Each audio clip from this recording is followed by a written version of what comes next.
इसका एक एक जवाब दिल्ली की महान जनता आपसे लेगी। दिल्ली के 2 करोड़ लोग आपसे जवाब लेंगे इसका।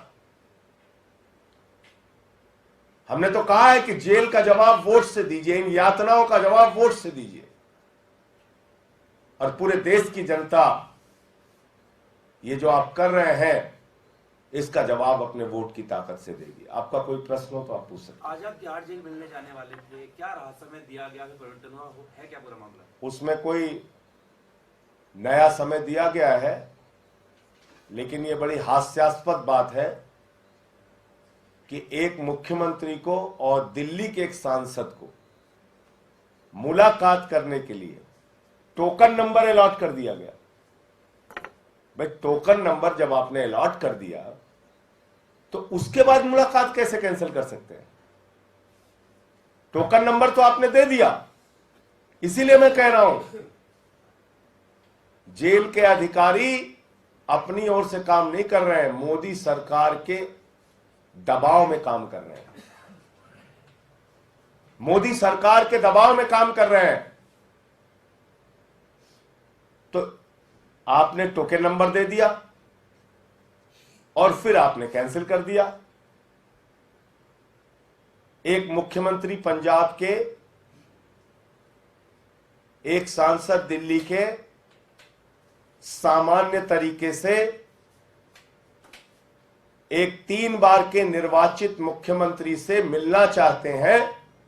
उनकी मुलाकात के लिए पहले जेल प्रशासन ने हमको टोकन नंबर अलॉट कर दिया कि आपको मुलाकात आज की तारीख में कराई जाएगी, और फिर उस मुलाकात को कैंसिल कर दिया। ये कितना बड़ा सवाल खड़ा करता है अपने बारे में, आप सोच सकते हैं? ये कितना बड़ा सवाल खड़ा करता है अपने आप में, इसका आप मूल्यांकन कर सकते हैं। जांच बिठाई जा रही है, ये कौन सी, इसके बारे में बता दीजिए। जांच की बात कहां से आई है, कि किस बात को लेकर के जांच और कहां से आई है? कि आपने अपने वकील के माध्यम से दिल्ली के लोगों की सेवा करने का संदेश भेजने का गुनाह कैसे कर दिया? आपके विधायक जनता के बीच में जाएं और जनता की सेवा करें और उनके समस्याओं का समाधान करें, ये संदेश देने का गुनाह क्यों कर दिया? इसके कारण से आपके खिलाफ जांच होगी और आपकी मुलाकात कैंसिल कर दी जाएगी। ये मोदी सरकार की धमकी है कि आपकी मुलाकात जो परिवार से होती है और वकील से होती है वो कैंसिल कर दी जाएगी। यानी जेल से सरकार चलाने जो आप कह रहे थे, आपको लग रहा है कि अब उसमें दिक्कत आ रही है अगर इस तरह जांच के आदेश दिए गए? अरे भाई, जो जेल के नियम के विरुद्ध आप काम करेंगे तो हम आपके बीच में बताएंगे उन सारी चीजों को, और उसकी जो कानूनी लड़ाई लड़नी है वो हमारे वकील उसके बारे में तय करेंगे। बीजेपी प्रोटेस्ट कर रही है सीएम की स्थिति। बीजेपी का ये कहना है कि जब कल हाईकोर्ट ने सारी दलीलें आपकी जो कोर्ट में देते हैं, बाहर देते हैं, जब खारिज कर दी, तो अब तो नैतिकता के आधार पर आपको इस्तीफा दे देना चाहिए अरविंद केजरीवाल। किसको? मणिपुर वाले मुख्यमंत्री को, कि अजय मिश्रा को, कि पहलवान बेटियों को जो न्याय नहीं दिया उसको? किसको इस्तीफा देना चाहिए? कि 70,000 करोड़ के सिंचाई घोटाले का जिसपे आरोप लगाया उस अजीत पवार को, छगन भुजबल को, हसन मुशर्रफ को? किसको इस्तीफा देना चाहिए? लीडर ऑफ अपोजिशन शुभेंदु अधिकारी को कि हेमंत बिस्व शर्मा को, जिसके ऊपर शारदा स्कैम और वाटर घोटाले का आरोप लगाया? जमीन घोटाले में जो नारायण राणे शामिल है उसको इस्तीफा देना चाहिए? नैतिकता आप केजरीवाल को सिखा रहे हैं। भाजपाई, एक नंबर के बेईमान, हिंदुस्तान की सबसे भ्रष्ट पार्टी, लाखों करोड़ का चंदा और हेर फेर करने वाली पार्टी, जिन्होंने 15 लाख करोड़ रुपए पूंजीपतियों का माफ किया, जिन्होंने नोटबंदी का घोटाला किया, जिन्होंने बैंक के सेटलमेंट के नाम पे 3,53,000 करोड़ रुपए चंद पूंजीपतियों का माफ कर दिया, जिन्होंने अपने एक दोस्त के लिए, अडानी के लिए, हिंदुस्तान की सारी संपत्तियां नीलाम कर दी। बिजली हो, पानी हो, सेल हो, कोल हो, रेलवे हो, एयरपोर्ट हो, पोर्ट हो, सब उसी एक व्यक्ति को दे दिया। वो हमें नैतिकता सिखा रहे हैं। हिंदुस्तान के 82 करोड़ लोग 5 किलो राशन पे जिंदा हैं और उनका दोस्त प्रधानमंत्री नरेंद्र मोदी का, पूरे देश की संपत्ति लूटेगा और 2.5 लाख करोड़ रुपए का कर्जा लेके घूमेगा। हमको नैतिकता सीखनी है भाजपाइयों से, बंगारू लक्ष्मण की पार्टी से। यह सिखाएंगे नैतिकता। उस अरविंद केजरीवाल को जिसने IRS की नौकरी को लात मार दिया, उस अरविंद केजरीवाल को यह नैतिकता सिखाएंगे जिन्होंने 49 दिन की मुख्यमंत्री की कुर्सी को लात मार दिया। 49 दिन के मुख्य, चपरासी की नौकरी कोई नहीं छोड़ता।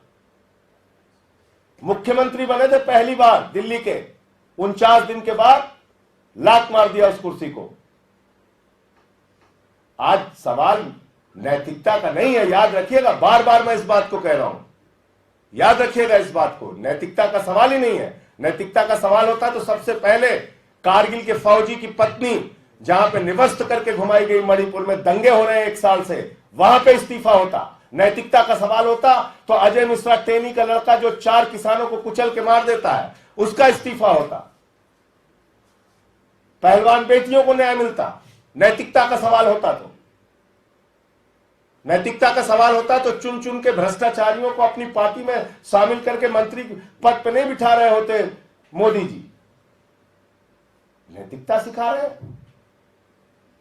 आदर्श घोटालेबाज को आप जो है राज्यसभा में भेज के हमको नैतिकता सिखा रहे हैं भाजपा वाले। ये सवाल नैतिकता का नहीं है, मैं फिर कह रहा हूं, ये सवाल भारत के लोकतंत्र को बचाने का है। आज केजरीवाल इस्तीफा दे देंगे, आम आदमी पार्टी को खत्म कर दिया जाएगा, खत्म।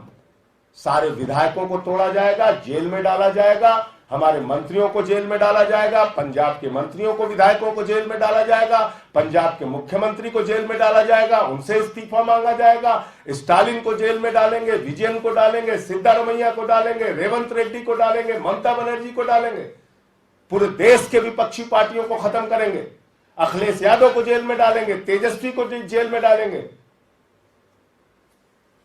तुम्हारी चप्पल उठाने के लिए बने हम लोग? देश में दादागिरी करोगे? नैतिकता सिखा रहे हो हमें।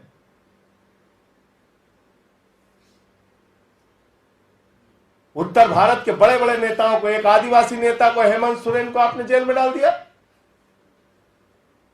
अरविंद केजरीवाल को पकड़ के जेल में डाल दिया। कल को सारे विपक्षी नेताओं को 4 फर्जी मुकदमे लगाओ, जेल में डालो, फिर नैतिकता पे बता रहे हो।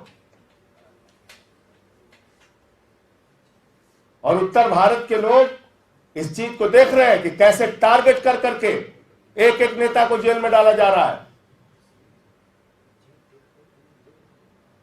हम लोग चप्पल उठाने के लिए बने हैं।